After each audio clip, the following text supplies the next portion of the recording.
India 365 live channel की इस selfie news में आप सभी का स्वागत है।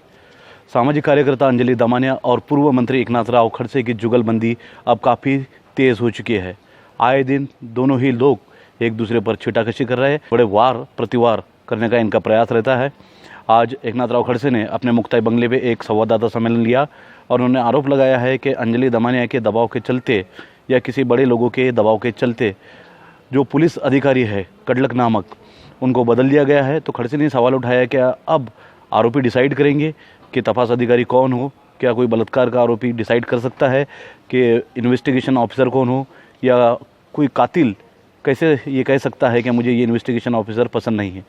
खड़से ने आरोप लगाया है कि अंजलि दमानिया ने एक मेल किया था पुलिस को और जिसमें लिखा था कि कडलक पर उन्हें विश्वास नहीं है और तपास अधिकारी बदल दिया जाना चाहिए। उसी के आधार पर उन्हें बदल दिया गया।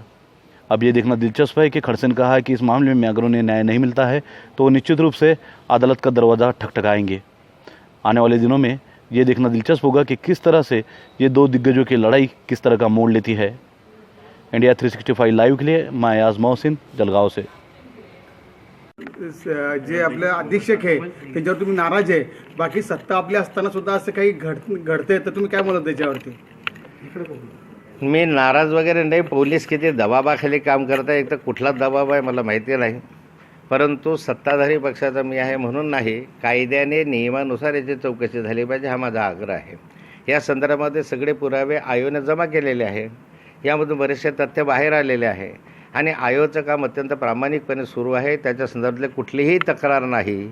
अशी तक्रार नसताना आरोपी क्रमांक 1 अंजलि दमानिया ह्यांनी तक्रार केली की आयोगाची बदली करावी, चौकशी दुसरीकडे देण्यात यावी आणि त्यांच्या सूचनेनुसार आयोग बदलला जातो आणि दुसरीकडे चौकशी दिली जाते. म्हणजे तर कोणत्या नियमाला धरून आहे, कोणत्या कायद्याला धरून मला अजून समजलं नाही. म्हणजे अशा स्वरूपाचा जर आरोपीच्या सूचनेवरून आता पुढे होत असेल तर एखादा बलात्कारित माणूस सांगेल पुढच्या कालखंडात मी बलात्काराला आहे की नाही ते सोडा, पण हा चौकशी नीट करत नाही म्हणून दुसरा अधिकारी नाही. एखादा खुनी म्हणेल उद्याच्या संदर्भामध्ये मी खून केला की नाही तर बाकीचं सोडा, पण हा आयोग जो चौकशी अधिकारी आहे तो काही चांगला काम करत नाही, त्याला बदलून टाका.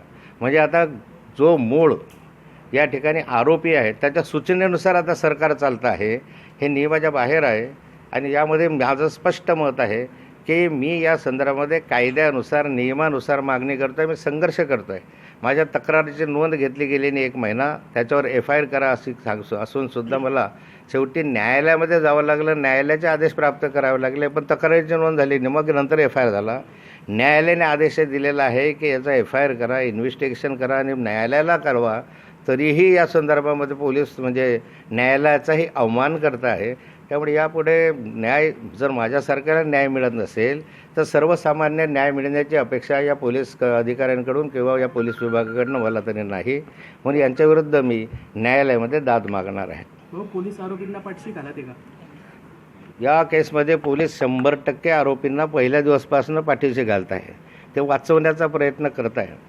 4 आरोपी पकडले, त्यांच्याकडून जे काही बाहेर आलेलं असेल ते फार स्फोटक आहे. त्याच्यामधून अनेक लोकांना अटक होण्याची शक्यता आहे आणि सगळं प्रकरण फार मोठ्या प्रमाणावर आहे. याच्यामध्ये मोठे मोठे लोक गुंतलेले आहे. तिथपर्यंत तो चौकशी अधिकारी आला असावा असं मला वाटतं. आणि त्या सर्व लोकांना, जे मोठे मोठे लोक या प्रकरणामध्ये गुंतलेले आहेत, या सर्वांना वाचवण्याचा पोलिसांच्या माध्यमातून हा प्रयत्न आहे.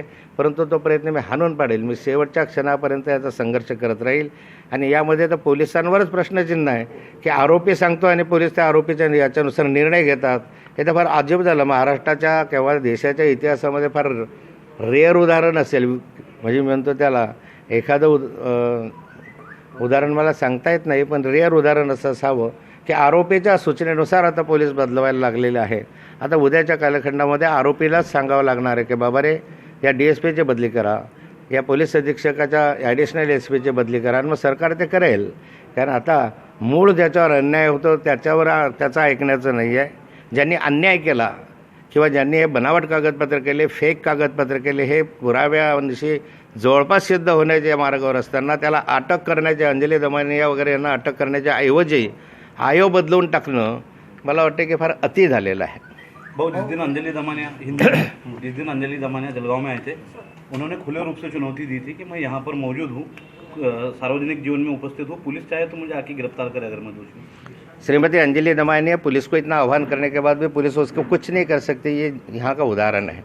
वहाँ पुलिस अधीक्षक के पास जाके उन्होंने ये चैलेंज किया है बाहर आने के बाद कि अगर पुलिस में कोई दम है तो मुझे अरेस्ट करके दिखाओ, और पुलिस कुछ नहीं कर सकती। इसका मैं मतलब तो मैं कुछ नहीं निकाल सकता, वो जनता इसका क्या अर्थ है वो निकालती है। जिसका इसका अर्थ हो जनता निकालेंगे। किस ढंग से ये सरकार चल रही है, किस ढंग से ये हमारा पुलिस अधीक्षक का कारोबार चालू है कि वो वहाँ मर्द है क्या, मर्द होंगे तो मुझे पकड़ो, इतना आह्वान करने के बाद भी हमारी पुलिस कुछ भी नहीं कर सकती, ये पुलिस की हतबलता है। भाऊ, एक विषय असा आहे की आपण या सरकारचे उमेदवार आहात किंवा आपण सिनियर मंत्री एका काळ होतात आणि आज